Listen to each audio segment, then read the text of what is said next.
Hello दोस्तों, मैं विकास कुमार आपका स्वागत करता हूं। आज बैंक निफ्टी ऑप्शन ट्रेडिंग का तीसरा दिन था, तो वीडियो को शुरू करने से पहले गुरुदेव को प्रणाम कर लेते हैं। तो आज तीसरे दिन सर ने पावर ऑफ रूल्स का दूसरा पार्ट बताया। जो दूसरे दिन उन्होंने पावर ऑफ रूल्स में 3 रूल बताए थे, आज उसमें और उन्होंने ऐड किया है। तो जय माता दी दोस्तों, चलिए वीडियो को शुरू करते हैं। तो आज है पावर ऑफ रूल्स का पार्ट दूसरा। तो ठीक है, थोड़ा सा रिकैप कर लेते हैं।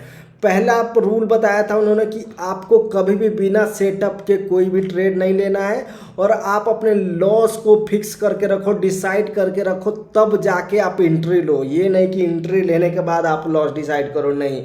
उसके बाद तीसरा माइंडसेट के ऊपर बताया था कि 20 दिन अगर आप लगातार भी लॉस करते हो ना, तो 21st डे मतलब 21वें दिन भी आप सेम माइंडसेट के साथ आओ। लेट सपोज आपके पास 1 लाख कैपिटल है, 2-2 हज़ार का भी लॉस कर रहे हो, 20 दिन तो 40,000 का भी लॉस होगा। तो मीन्स आपके पास 60,000 है, तो आप सेम माइंडसेट के साथ 21वें दिन सेम क्वांटिटी के साथ ट्रेड कर सकते हो। तो आज के इस वीडियो को हम शुरू करते हैं। अगर ये फर्स्ट पार्ट आपने नहीं देखा है ना, तो इसका लिंक मैं यहाँ शेयर कर देता हूँ, वो आप दे सकते हो। ठीक है, सर ने बताया था कि 20 के आसपास ये ट्रेनिंग चलेगा, मतलब 20 वीडियो होगा। सारे वीडियो मैं इसी चैनल पे अपलोड करूंगा, तो आप इस चैनल को सब्सक्राइब कर लीजिए। जो सारा आप ये PDF में नोट्स वगैरह सब चीज़ यहाँ से ले सकते हैं। देखो, रूल्स का इंपॉर्टेंस क्या होता है। अगर आपको किसी भी गेम के रूल को नॉलेज है ना, तभी आप उस गेम में विन कर सकते हो, जीत सकते हो, सक्सेस पा सकते हो। विदाउट रूल के आप उस गेम में कभी भी नहीं जीत सकते हो। 1-2 ट्रेड आपके सही हो सकते हैं, लेकिन तीसरे ट्रेड में जाके आप बहुत बड़ा लॉस करके खुद ब खुद अपना कैपिटल जीरो कर लोगे। उसके बाद 90% लोग तो देखो रूल को फॉलो ही नहीं करते। ये सिंपल रूल होते हैं, लेकिन लोग उसको बार बार ब्रेक करते रहते हैं। तो 90% के आसपास लोग ये रूल फॉलो नहीं करते हैं। अगर आप स्ट्रिक्टली अपने रूल को फॉलो करते हो ना, तो आप इन 90% लोगों से आगे निकल जाओगे। जो 5% के आसपास जो प्रॉफिटेबल ट्रेडर हैं, तो उनमें जाने की संभावना बहुत जल्दी है। बेशक आप इन रूल को स्ट्रिक्टली फॉलो करो। ठीक है, तब यहाँ से रूल वाले हम स्टार्ट करते हैं। ओवर ट्रेडिंग ये रूल है। बहुत लोग ओवर ट्रेडिंग इतना करते हैं कि लॉस लेके बैठ जाते हैं। पता है उनको, जहां देखो वहां सेटअप ट्रेड मिलते रहता है। छोटे छोटे ट्रेड लेते हैं और बहुत ट्रेड होने के वजह से कोई ऐसा ट्रेड होता है जिसमें वो बहुत बड़ा लॉस लेके बैठ जाते हैं। तो आपको देखो क्या करना है, प्रॉपर एनालिसिस कर लो मार्केट का, चार्ट का, तब जाके एंट्री लो, तब जाके ट्रेड लो। ये नहीं कि एंट्री मार्केट में कर लिया है तब जाके एनालिसिस कर रहे हो, तो ये मैक्सिमम चांस है कि लॉस में ही जाओगे। पहले प्रॉपर एनालिसिस करो, तब जाके इसमें एंट्री लो। और सर ने बोला कि कोई ऐसा चीज नहीं बना है कि आपके ओवर ट्रेडिंग को कंट्रोल कर सके, वो आपका रूल और साइकोलॉजी ही आपका कंट्रोल कर सकता है। ऐसा कोई इंजेक्शन नहीं है कि आपको आके दे दिया जाए और आप इसको कंट्रोल कर लो, नहीं।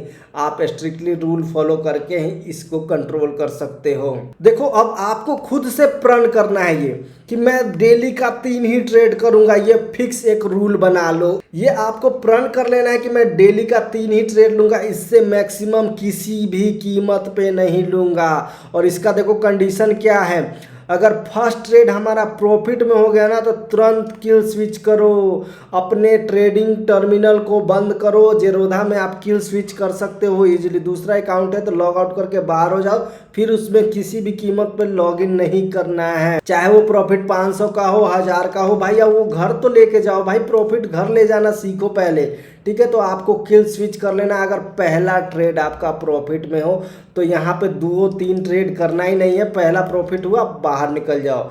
ठीक है, अगर पहला ट्रेड लेट सपोज आपने लिया, वो लॉस में चला गया, ठीक है, तब आप दूसरा ट्रेड ले सकते हो सेम क्वांटिटी के साथ। अगर फिर भी ये दूसरा ट्रेड लॉस में गया, तुरंत टर्मिनल क्लोज करो। आपको तीसरा ट्रेड लेने की जरूरत ही नहीं है, आपको टर्मिनल यहाँ पे क्लोज कर लेना है। बहुत लोग देखो अब यहाँ क्या करेंगे कि सोचेंगे कि पहला लॉस हो गया, दूसरा लॉस हो गया, चलो मैं तीसरा इसको रिकवर करके कर लेता हूं। तो नहीं, आपको तीसरा ट्रेड किसी भी कीमत पे नहीं करना है। कभी भी आपको रिकवर करने के लिए नहीं जाना है। यहीं पे आपको बहुत बड़ा लॉस बनता है रिकवर करने के चक्कर में। तो छोटे छोटे 2 लॉस हो गए, बस वहाँ से बाहर निकलो। अगर आप रिकवर करने जाओगे तो वहाँ बड़ा लॉस लेके बैठ जाओगे, तो वो आपके माइंडसेट को पूरा खत्म करेगा, साथ में कैपिटल खत्म करेगा ही। लेट सपोज अगर पहला ट्रेड आपका प्रॉफिट में है, तो बहुत लोग को बेचैनी होता है कि भाई एक तो प्रॉफिट हो गया फिर मेरे को करना है। अगर आप पूरा चाहते ही हो कि मुझे करना है तो आप 20% प्रॉफिट का वो रिस्क लो। लेट सपोज आपका 1000 का प्रॉफिट हुआ है ना, तो 200 ही रिस्क पे डालो कि मैं 200 का ही लॉस कर सकता हूँ, इससे ज़्यादा लॉस नहीं करूँगा। तो इससे ये होगा कि आप 200 माइनस कर दोगे तो 800 एटलीस्ट अपने घर लेके जाओगे।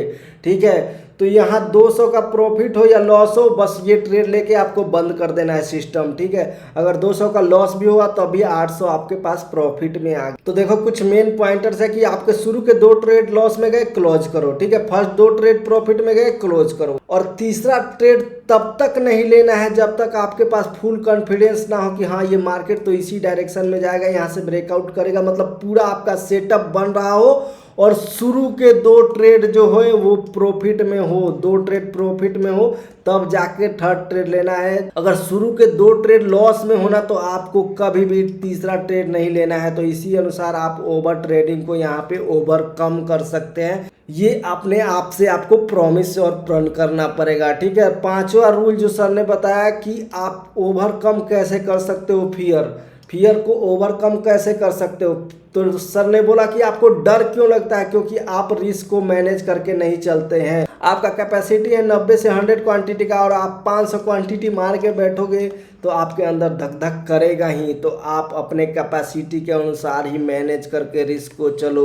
जैसा कि मैंने पहले ही बताया कि मैं 20 दिन लगातार जितना लॉस कर सकता हूं और 21वें दिन सेम क्वांटिटी के साथ मैं ट्रेड कर सकता हूं। तो इसी अनुसार से आपको अपने रिस्क को मैनेज करना है और अपने कैपिटल को डिवाइड कर लेना है कि 20 दिन लॉस भी होता है ना तो 21वें दिन मैं सेम क्वांटिटी के साथ ट्रेड कर सकता हूं। उसके बाद एक क्वेश्चन था कि सर मैं यहाँ वहाँ ट्रेड ले लेता हूँ, कैसे इसको ओवरकम करूं। तो सर ने इसके भी बारे में बताया कि देखो कभी भी आपको अपने फीलिंग के बेस पे ट्रेड नहीं लेना है कि मुझे लग रहा है कि यहाँ से मार्केट यहाँ जाएगा, नहीं। जब लगे तब नहीं लेना है, जब बने तब लेना है। क्या बने, सेटअप बने। जब मार्केट मान लो रेंज बाउंड में है, यहाँ पे चल रहा है, यहाँ से ब्रेकआउट करे तब आपको लेना है, लगने पे नहीं लेना है। तो आपको यहाँ वहाँ ट्रेड नहीं लेना है। और बैठने की भी कला बहुत बड़ी है। आप पेशेंस से कम सिस्टम के आगे बैठे हो तो चीज़ों को देखो, चार्ट को देखो, तभी आप आगे बढ़ पाओगे। और ये अपने आप में ठान लो कि मैं जब भी ट्रेड करूंगा अपने सिस्टम के सामने, कंप्यूटर या जो भी लैपटॉप या जो भी आपके पास फोन है, कुछ भी है, लेकिन एक जगह जहाँ होता है ना जहाँ पे आप ट्रेड करते हो, तो जब भी मैं वहाँ रहूँगा तभी ट्रेड करूँगा। क्योंकि देखो लोग कहाँ आजकल ट्रेड कर रहे हैं, खाना खा रहे हैं तब भी ट्रेड कर रहे हैं, मार्केट में जा रहे हैं तब भी ट्रेड कर रहे हैं, कहीं बाइक पे घूम रहे हैं, कहीं भी कहीं जा रहे हैं ट्रेन में तब भी ट्रेड करने लगते हैं। तो ऐसा नहीं करना है। आपको ये प्रण लेना है कि जब भी मैं अपने सिस्टम पे रहूँगा तभी ट्रेड करूँगा। इस प्रकार से आपको ट्रेड करोगे तो मैक्सिमम चांस है कि आपका लॉस होना ही होना है, क्योंकि आपका प्रॉपर ट्रेडिंग सेटअप या ट्रेडिंग स्ट्रेटजी नहीं बना है। आप लगने के बेस पे यहाँ लोगे, ठीक। तो ऐसा नहीं करना है। और सर ने एक टिप दिया कि हमेशा जो ट्रेड करो ना सेम क्वांटिटी या सेम अमाउंट के साथ। मान लो आप 100 क्वांटिटी कर रहे हो तो किसी दिन 200 मत करो, ये उन्होंने बताया। अगर इक्विटी में कर रहे हो तो, अगर वही ऑप्शन में कर रहे हो ना, तो सर ने बताया कि लेट सपोज आप डेली ट्रेड 10,000 से कर रहे हो ना, 10,000 रुपये से, तो हमेशा 10,000 से ही करो, चाहे वो लॉस हो या प्रॉफिट हो। किसी दिन ये मत कर दो कि आज एक्सपायरी है तो 50,000 से करने चले जाओ तो लेके सीधे बैठ जाओगे। तो ऐसा नहीं करना है, हमेशा सेम क्वांटिटी और सेम अमाउंट से करना है। और कभी भी जल्दबाजी में ट्रेड नहीं लेना है। देखो मार्केट एक ट्रेन नहीं है कि जो छूट रही है, आज है कल भी आएगी, परसों भी आएगी, लेकिन आपका जो कैपिटल है ना वो आज है, कल की गारंटी नहीं है। तो आप इस पे ध्यान दो कि आपको हरी में कोई भी ट्रेड नहीं लेना है। और ट्रेड आपको तब लेना है जब राइट प्लेस हो, जब सही जगह बने, तभी आपको ट्रेड लेना है। अगर मार्केट किसी रेंज में है तो आपको वेट करने आना चाहिए, आपको बैठने आना चाहिए। ये नहीं कि मेरे को लग रहा है कि यहाँ से ब्रेकआउट होगा तो मैं ले लूँ, नहीं, जब प्रॉपर ब्रेकआउट हो तभी आपको लेना है। उसके बाद सर ने एवरेज के ऊपर बात किया कि कभी भी ऑप्शन में आपको, इसके बाद सर ने एवरेज पे बात किया। सर ने बोला कि कभी भी आपको ऑप्शन में एवरेज नहीं करना है, एवरेज करने के चक्कर में ही बड़े लॉस होते हैं। और सेम इंट्राडे में भी एवरेज नहीं करना है। इंट्राडे में क्या एवरेज करोगे, ऑप्शन में क्या एवरेज करोगे, तुरंत इतना अप डाउन होता है, आपको एवरेज नहीं करना है। सर ने बोला कि बहुत लोग बोलेंगे कि फिर सर मैं एवरेज से ही पैसा बनाया हूँ, तो सर ने बोला 3 दिन बनाओगे, 4 दिन बनाओगे, 5वें दिन वो सारा लेके मार्केट आपका बैठ जाएगा, जीरो कैपिटल कर देगा। आप एवरेज सिर्फ इक्विटी और होल्डिंग में कर सकते हो, जो आप लॉन्ग टर्म का प्लान है 2 महीना 3 महीना, वहाँ एवरेज करो। जब मार्केट नीचे आ रही है कि सपोर्ट पे, तब वहाँ एवरेज कर सकते हो। उसके बाद सर ने एक बहुत अच्छा टिप्स दिया कि आपको कभी भी पीएनएल नहीं देखना है, उसके बजाय आप अपने चार्ट को देखो। आपने जो एनालिसिस किया है चार्ट पे, जहाँ पे सपोर्ट रेजिस्टेंस या ट्रेंड लाइन लगाया है या जो भी आपने मार्क किया है ना, वो देखो, ना कि पीएनएल देखो। आपको यहाँ अपने एनालिसिस पे ट्रस्ट करना है। अगर आप पीएनएल देखोगे ना तो आप गलत जगह पे एग्जिट ले लोगे। आपको देखो क्या होगा कि 5,000 का प्रॉफिट दिखाई दे रहा है ना, तो आप कहोगे भाई लेके मैं बाहर निकल जाता हूँ। लेकिन आपका एनालिसिस क्या है कि मार्केट यहाँ तक जाएगा, आप यहीं पे निकल गए। वहीं अगर आप इस ट्रेड में रहते तो 5,000 की जगह पे आज 10,000 बना सकते थे।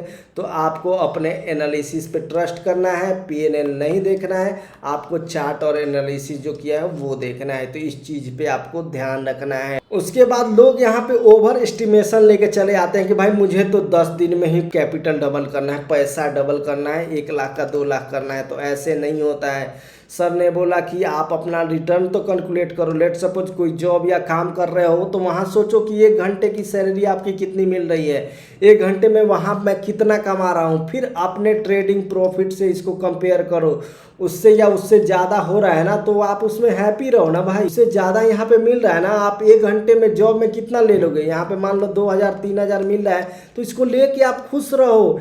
या फिर आप ऐसे कैलकुलेट करो कि एफडी का रिटर्न कितना होता है, म्यूचुअल फंड बॉन्ड्स वगैरह का रिटर्न क्या होता है, फिर उससे आप अपने ट्रेडिंग रिटर्न को कंपेयर करो। मान लो एफडी का 7% होता है, म्यूचुअल फंड मैक्सिमम 20 से 22% दे सकते हैं, और बॉन्ड वगैरह मान लो 10-12% दे रहे हैं। तो इससे वो भी ईयरली देते हैं, 1 साल का उतना रिटर्न होता है। तो उससे आप ट्रेडिंग के रिटर्न को कंपेयर करो ना। इन सारे जो रिटर्न है ना, एफडी हो गया, म्यूचुअल फंड हो गया, इनसे ज़्यादा रिटर्न बनाना साल भर में बहुत ज़्यादा ईजी है। आप इजीली इनसे ज़्यादा रिटर्न बना सकते हो, आपके पास ऑप्शन है ना ये ईजी बनाने का। तो आप ईजी चीज़ें पहले करो ना, क्यों पैसा डबल करना है आपको इतना जल्दी। आप स्लोली धीरे धीरे इंप्रूव कर सकते हो। तो जो ईजी चीज़ें हैं उसको पहले करो। आप मार्केट में आपको 1 लाख से 2 लाख 10 दिन में बनाने के लिए नहीं आना है। आपको ये सोचना है कि मैं एफडी म्यूचुअल फंड और बॉन्ड से ज्यादा रिटर्न बना रहा हूं, तो उससे आपको खुश रहना है कि बस इतना मिल रहा है ना, काफी है। अब सर ने पूछा कि अब ये बताओ मुझे, क्या ये इजी है या हार्ड है